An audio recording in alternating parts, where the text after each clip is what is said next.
पौष्टिक खमंग पदार्थ उकडपेंडी बनवतोय। ही उकडपेंडी खायला अतिशय चविष्ट लागते। नाश्त्यासाठी बनवू शकता किंवा मुलांच्या डब्यातही देऊ शकता। रात्रीच्या जेवणात पोळी भाजी खायचा कंटाळा आला असेल तर ही उकडपेंडी बनवून खाऊ शकता। चला तर रेसिपीला सुरुवात करूया। सर्वात आधी 2 मोठे चमचे तेल टाकायचे आहे। तेल छान गरम झाले की 1 चमचा मोहरी टाकायची आहे। मोहरी छान तडतडून द्यायची। त्यानंतर 1 चमचा जिरं टाकायचं आहे। छान असं मिक्स करून घ्यायचं आहे। त्यानंतर 1 बारीक चिरलेला कांदा टाकायचा। तेलामध्ये छान असा परतून घ्यायचा आहे 1 मिनिट भर। त्यानंतर 2 चमचे शेंगदाणे टाकायचे आहे। तुमच्या आवडीनुसार कमी जास्त शेंगदाणे करू शकता। शेंगदाणे ही छान असे परतून घ्यायचे आहे 1 मिनिट भर। शेंगदाणे आणि कांदा छान परतला आहे। त्यामध्ये आपण 1 वाटी ज्वारीचं पीठ टाकायचं आहे। अर्धी वाटी गव्हाचं पीठ टाकायचं। छान असं मिक्स करून घ्यायचं आहे। आपल्याला पीठ कमी गॅसवर छान असं खरपूस होईपर्यंत भाजून घ्यायचं आहे। पीठ आपलं भाजेपर्यंत एका पातेल्यामध्ये पाणी गरम करून घेऊया। 1.5 वाटी पाणी गरम करायचं आहे। 1.5 वाटी पीठ आहे तर 1.5 वाटी पाणी गरम करायचं।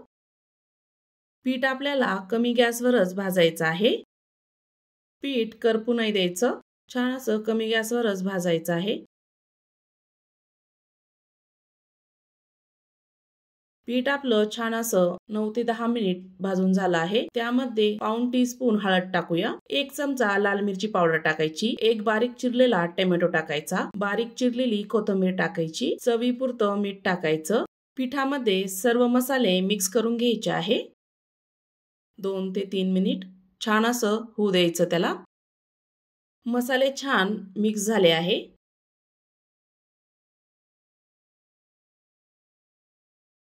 गरम पाणी ओतूया। सर्व पाणी मी त्यामध्ये ओतून घेतलं आहे। छान असं मिक्स करून घ्यायचं आहे। गिठोळे न होता छान असं मिक्स करायचं। ही उकडपेंडी खायला खूप चविष्ट लागते। पचायलाही हलकी आहे।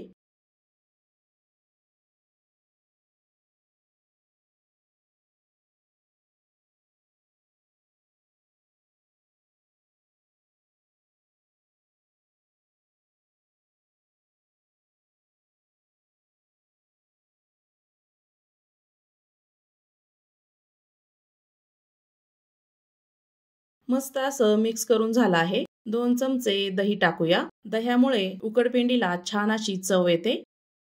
मिक्स करून घ्यायचं आहे। दह्याऐवजी यामध्ये थोडासा लिंबू पिळला तरी चालतो।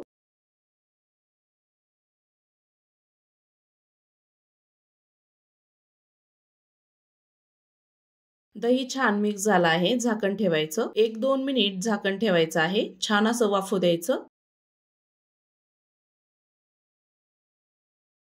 चेक करूया। आपली उकडपेंडी छान अशी तयार झाली आहे। सुटसुटीत मोकळी। सर्व करूया। नाश्त्यासाठी झटपट अशी उकडपेंडी तयार झाली आहे। अवश्य तयार करून बघा। त्यावर असा बारीक चिरलेला कांदा, बारीक चिरलेली कोथिंबीर असा मस्त बेत अवश्य तयार करा। तुम्हाला माझ्या रेसिपी कशा वाटतात? आवडत असेल तर चॅनलला सबस्क्राईब करा। बेल आयकॉनला क्लिक करा म्हणजे नवीन रेसिपीचे नोटिफिकेशन सर्वात आधी तुम्हाला मिळेल। पुन्हा भेटूया अशाच नवीन रेसिपी सोबत।